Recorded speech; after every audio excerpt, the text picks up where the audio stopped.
गर्भ संस्कार क्या है। अगर आप प्रेगनेंसी की प्लानिंग कर रहे हो या फिर खुद प्रेग्नेंट हो तो आउट ऑफ क्यूरियोसिटी जब आप गूगल पर सर्च करते हो, गर्भ संस्कार नाम का शब्द आपके सर्च में डेफिनेटली आता ही है।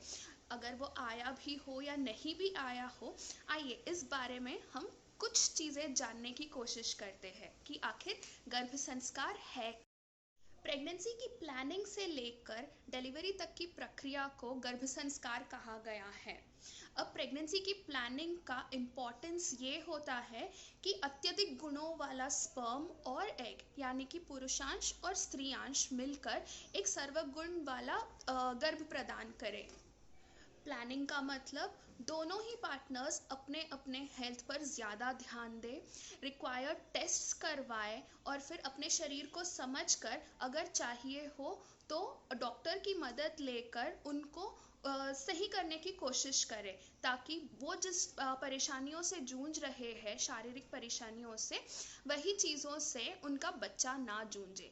तो इन सारी चीज़ों को कॉम्बैट करने के लिए प्रेगनेंसी प्लानिंग का इम्पोर्टेंस रहता है।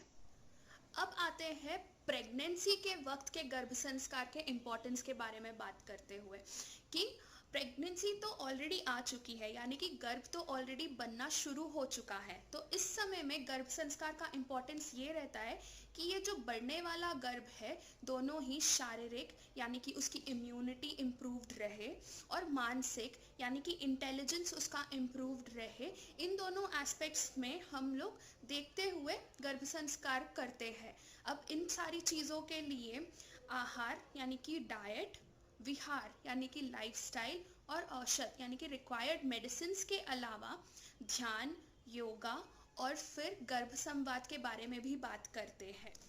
तो ये सारी चीज़ें थी एक बेसिक इन्फॉर्मेशन अबाउट गर्भ संस्कार।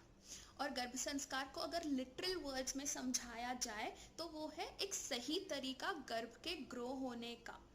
अब आप एज पेरेंट्स क्या ये एक्सपेक्ट नहीं करते हो कि आपका बच्चा शारीरिक और मानसिक रूप दोनों ही तरीके में अव्वल रहे?